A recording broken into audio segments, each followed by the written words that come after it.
Hi everyone, we're going to start talking about the topics covered in chapter 1 of the textbook, which is titled What is Public Health?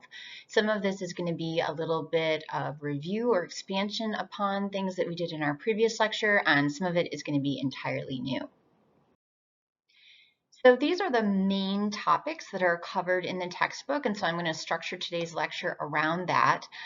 So the ways that our lives are impacted by public health, a little bit about the history, and then I'm going to go out of order from how the book goes. So the book then goes on, kind of do we focus on high risk versus an everyone approach, and then talking about the different health risks over the course of a person's lifetime, and the different types of approaches that we can take in impacting health on a population level, as well as the determinants of health. We've talked a little bit about that previously, but we're going to expand on it today.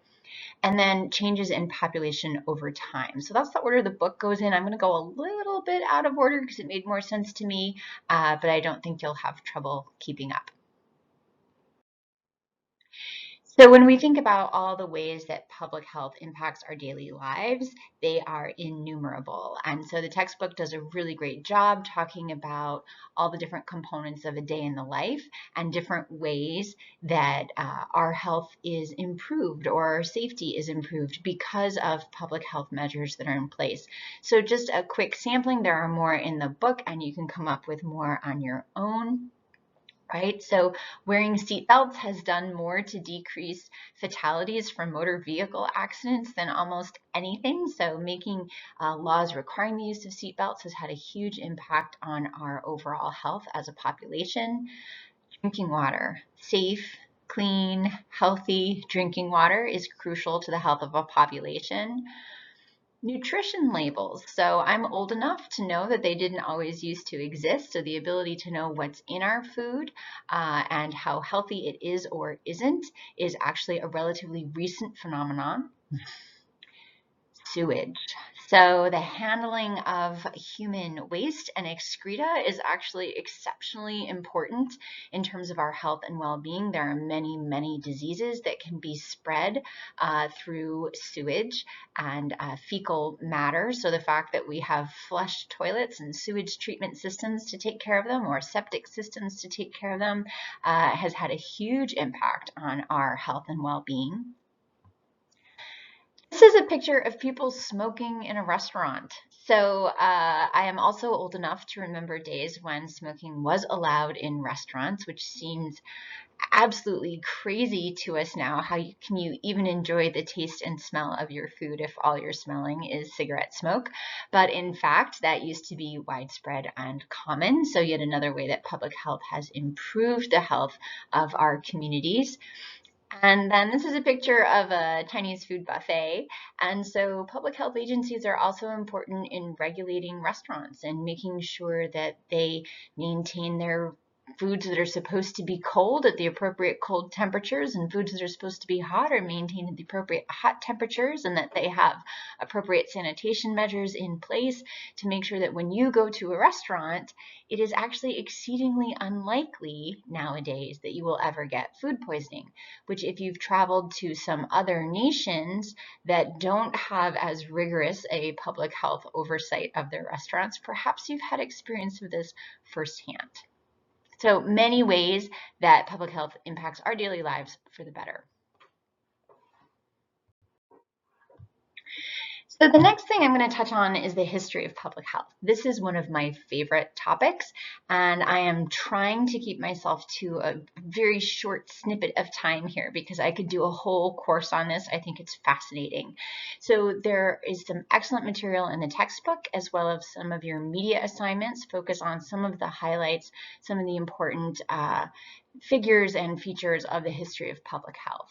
But I just want to point out a few things. So quarantine and isolation have been in use for a really long time, right? So even in the Old Testament, they talk about, separating people who have disease and, the leper colonies. And so we've recognized for a long time, even before we knew what germs and bacteria were, that separating the sick from the well can help prevent spread of the disease to other people. Sanitation measures are huge. We think some of the earliest toilets actually were in the Indus civilization, which is in modern day Pakistan, several thousand years ago, as well as in the Minoan island of Crete.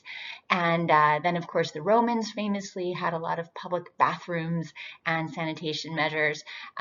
Unfortunately, jolly old England in the 1800s really was not doing well in this way. And so you'll hear a lot about that as we talk about and watch some media about the birth of epidemiology. So looking at the cholera epidemic in London in the 1850s and how that really provided the impetus for the first study of disease at the population level rather than the individual level.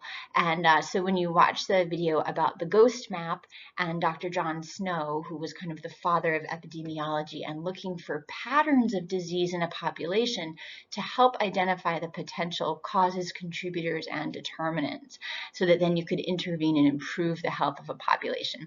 It's a great story, so I hope you enjoy it. Another important advance was the keeping of vital statistics, so birth records, death records, cause of death. It was not customary to keep track of those things in most societies. And in fact, if we look at kind of the history of European civilizations, usually just your local church kept a record of births and deaths, and that was it. And there was no centralized data collection. So now we know that we can use the power of data to identify trends and follow conditions and diseases in a population over time that can be really helpful. Vaccination, of course, was super huge.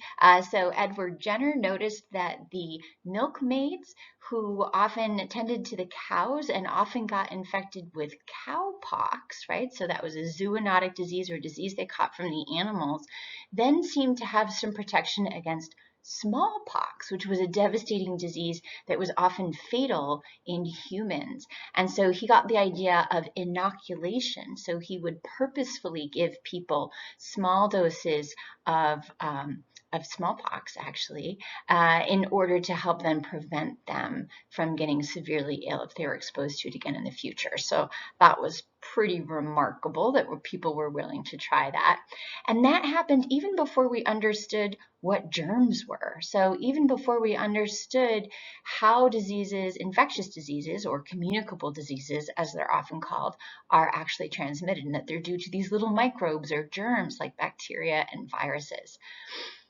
The ability to investigate causes of disease really took off after germ theory came to be, and we developed tools and technologies that allowed us to investigate things further. So our ability to do blood tests, our ability to look under a microscope to see things at those tiny, tiny levels, right? These hidden worlds that we'd never seen before. So in the past couple hundred years, our ability to investigate the causes of disease has really taken off. Social policies are huge at contributing to the well-being of a population. So things like having proper sanitation and of course proper airflow and air circulation and ventilation was shown to be really helpful at controlling tuberculosis outbreaks, for example, before they even knew about the bacteria that causes tuberculosis. But also things like education and food programs can be really helpful at improving the health of a population. Then, of course, there's access to health care. And so in the past century, our United States government passed Medicare and Medicaid to make sure that people who were elderly or impoverished had access to medical care. Different countries have come up with different systems to ensure that access.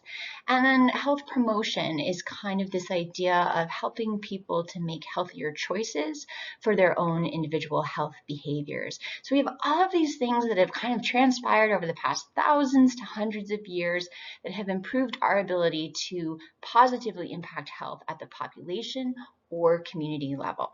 So that's my brief spiel on the history of public health.